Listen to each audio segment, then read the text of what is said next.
What's up, you guys, and welcome back to another video. We are back with Wansee Entertainment May compilation of 2020. I really enjoy Wansee's a lot. I love every narration people. I just love the stories. And maybe one day I would love to do a narration, true horror story about the clown that broke into my house. You gotta be kidding me. Okay, bring it on, clown. I was 13 when this happened. My parents left on a business trip to LA, so I had to stay home. My dad gave me his card so that I could order whatever I needed, so I kinda enjoyed being alone. And I wasn't scared because I've been home alone so many times, and besides, it was only for 3 days. But a clown? Well, this was around the time the clowns were breaking into houses and doing some weird stuff.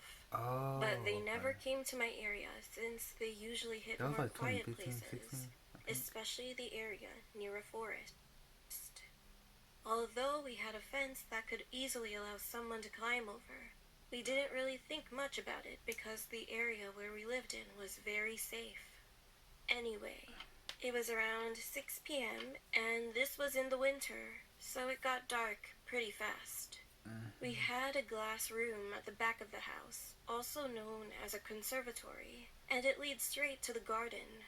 The room was right next to the kitchen. I got a little hungry, so I went to the fridge, took out some snacks, and went back to the living room to continue watching TV. Cool. There was a roof on the glass room that intensified any sound that landed on top of it, even the gentlest drop of water. That day, it was raining heavily, so it was too noisy to hear anything except the rainfalls pounding on the roof. About a few minutes later, I was quite sleepy, so I decided to go up to my room and lay down. Before you, I was about to grab my phone and check my social media, but then I heard something drop really hard on something downstairs. It really creeped me out. I got really scared, but decided to go downstairs to check, thinking that it would be nothing. So I came out of my room, went halfway down the staircase, and looked down the hallway. The whole area was dark, but I knew that someone was standing there. I saw the back of a silhouette. Go run. I quickly went to my room, trying not to make any noise. And lock it. Then I heard someone walking around the living room. I immediately called the police and whispered to the operator that I needed help ASAP. But all of a sudden, I had a sneezing fit. I was so panicked at that moment, so I instantly ran to the bathroom since it was the only room with a lock. Oh. As I was reaching the bathroom, he sprinted up the stairs so fast. I locked the door and tried not to cry. The man tried to open the door. He kept turning the doorknob. The bathroom had a small blurry window, but I was able to see outside. So, just then, I got a glimpse of what was at the door. It was a clown. Oh, God. With green hair and without a nose. He was wearing a very weird outfit and was holding a gigantic knife. I had no other choice, so I quickly hopped inside the bath, opened the big window, and jumped out.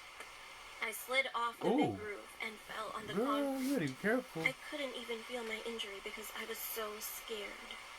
As I was about to hop on the fence, I heard the cops. They entered our house, and after that, they arrested and cuffed him. When he walked past me, I was so scared and my body was shivering. Good. But I was glad that it was over. The police contacted my parents, so they came back home in a hurry. I would see them again, and I knew that I was safe now. From then on, I never stayed at home alone, and that clown guy was in prison for several years for scaring kids and for possible murder. 7 years? Put a zero behind this that 7. This happened when I was 17 years old. Should have like I was a senior in high school. It was the middle of the week, and my friends and I were chatting online about wanting to do something new and fun over the weekend. Sorry about the We usually fireworks. just went to the movies, went to the mall, or got dinner. And I thought we should try something different. The next day, I was in the computer lab for one of my classes, and I had some time to kill because I finished my assignment early. Keep in mind, Snapchat and Instagram were just starting up and didn't have the same kind of popularity as it has today. So the only thing we really had at the time was Facebook. However, my school was strict and blocked Facebook, so the only thing I could really do was read articles on news websites. While searching and scrolling through the internet, an article showed up. It was about an interview with a man who was discussing the truth of paranormal activity around the area I grew up in. Intrigued, I read the article and looked up the places the guy was talking about. And sure enough, I found a bunch of things. One place in particular caught my eye. It was a place about 20 minutes away from where I lived. It was known to have multiple paranormal occurrences happen on the exact same road. As soon as class ended, I texted my friends about what I found, and we all agreed on going and seeing what this road was all about Friday night. Friday night finally arrived. It was me and 4 of my friends. Okay. Right before we entered the location, I parked my car and had my friend drive, because we believed that if a guy drove, not much would happen. So she drove my car while I was sitting in the passenger seat. Huh? While switching seats, my other friends put baby powder on the top of my car, because one of my other friends read that it helps people see when ghosts touch or brush your car. It started to drizzle a bit, which bummed us out because the baby powder would be washed away. Yeah. As we were driving my car, we turned off the radio to make it more suspenseful. All of a sudden, we heard someone from a distance scream bloody murder. At that moment, I heard the sound of a car door trying to be opened, as if someone was aggressively trying to get into my car.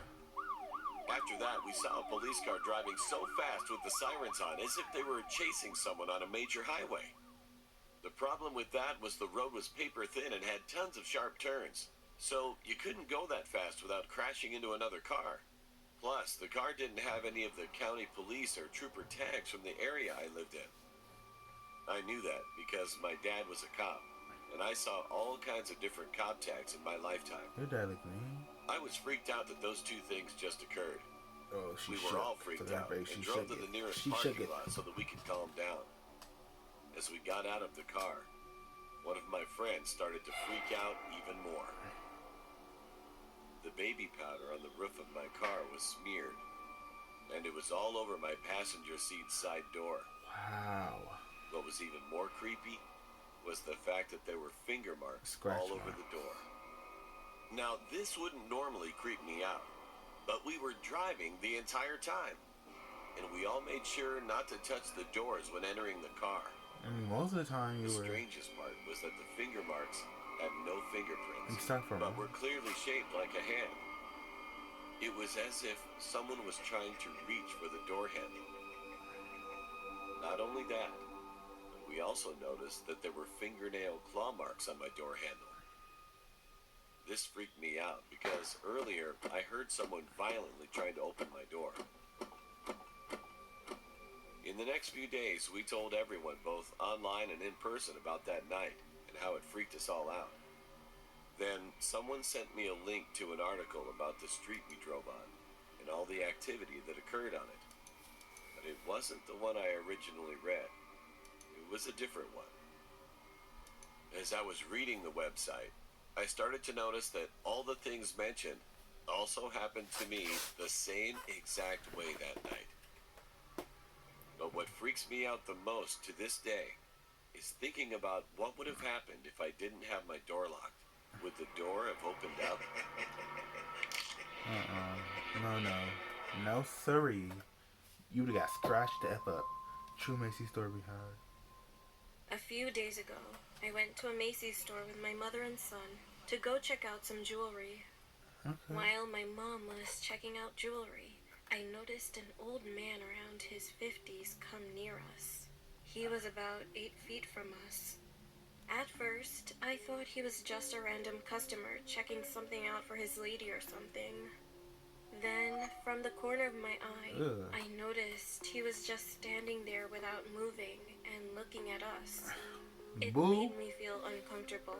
So I turned around, moving the stroller, which my toddler was in, because I didn't want him looking at my baby. Who wouldn't? I turned my eyes to look at him again, and that. I could see that he was just staring at me But with a creepy look. He was staring at me and my baby.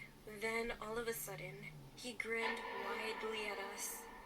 The weirdest thing about him was that he was wearing women's shoes and a scarf, and also holding a dress in his hand. He opened his mouth and tried to say something. Serious? I couldn't hear what he was saying, but I could read his lips. I like you. I like your baby. I just thought the man was a weirdo. Oh no. And then my mom also noticed that he was odd and creepy. He saw that my mom was glaring at him, so he walked away. But then he appeared on the opposite side of us and started staring at me again. This time, he pulled his phone out and made it seem like he was about to take a picture. He was staring at us and his eyes opened widely. He was smiling like a crazy psychopath. People don't see this? That was enough. Oh, I wanted to go up to him and tell him to get away from us, but I had my boy with me and didn't want anything to happen, so I chose to just get out of there. I told a lady who was working there what happened. She said that she would go take a look at him. A few minutes later, she came back and told us that he was a customer who has been reported before by other people. My mom asked, "Why hasn't he been kicked out then?" Right. The lady said, "Why still here?" "Well, because he hasn't threatened or hurt anyone, so the store doesn't have a good enough reason to kick him out."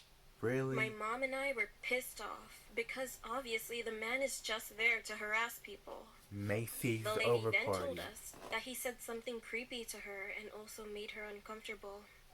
She told us that when she went to go ask him what he was up to, he told her that he went to the store to return a dress. He decided that he didn't like that he bought it for his lady. He told her with a smile, "Yeah, I need to change quickly because she's cold now." My mom and I instantly felt so creeped out, so we just left. What did that mean? Could he have been hiding a dead body back at his place? A few days later, and I feel relieved that the crazy guy didn't harm us. He got arrested. But I'm still wondering what he meant by, "She's cold now." Oh. I mean, it's multiple threatening things. People. There's a difference between physical and This mental. story happened in the summer of 2017 when I was 10 years old. My older brother and I had a babysitter, and she was around the age of 17. Crazy. Since my mom was home on Tuesdays, the babysitter would come on the other weekdays.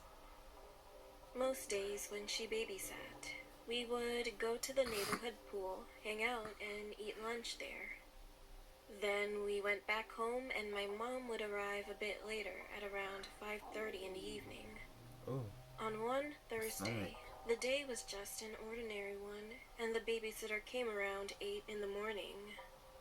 A few hours later, we decided to head to the pool and eat lunch. We all got ready and headed out the door. As I used to be a little paranoid back then, every time I went outside, I made sure I locked the door and would immediately turn the doorknob and try to open it to make sure it was locked. The door was definitely locked, so we walked to the pool and swam for a while. Then we ate lunch and decided to head back to the house. When we got home, I pulled out the key from my bag, but I noticed that the door was a crack open. I pushed it, and the door swung open. A little chill ran down my spine as I remembered that I made sure the door was locked before leaving. My babysitter had a frightened look on her face too. But my stupid brother thought nothing of it and just walked right in, so we followed him. About my house, when you walk into the house, to the right is an entryway to the living room, and straight ahead is a hallway to the kitchen. The stairs are to the right of the hallway, and you can see the upstairs railing from the entrance. We walked into the kitchen and set our stuff down, and I went to go lock the door. After I shut it, I turned back around to go back to the kitchen, but something caught my attention at the corner of my eye. Looking up at the railing, I could see the silhouette of someone crouched behind a tall, narrow floor fan. I looked a little closer, and I could see their eyes. They were wide open and were staring directly at me. I was frozen in fear and couldn't move. All I could do was stare back at them, not knowing if it was a man or woman. My babysitter called for me to come to the kitchen, and the figure slowly walked into a nearby room and disappeared. I ran into the kitchen, telling my babysitter and brother what I saw. At first, they didn't believe me, but then, all of a sudden, we were all silent as we heard slow footsteps creaking from upstairs. Babysitter should slap you. She quietly grabbed both her phone and a kitchen knife and ushered us to the back door. She slowly turned the doorknob and tried to not make any noise while opening the door. We made it to the backyard, and she was going to call 911 on her phone. But before she could, we heard a tapping sound coming from one of the windows on the second floor. So we all looked up, and then we saw him. He was a man, late 50s, short black hair, eyes still wide open, staring at us. He was pushing the blinds out of the way, so we saw his face very clearly.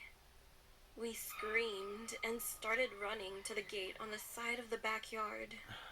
The babysitter dropped her phone while scared, so I picked it up and ran behind her.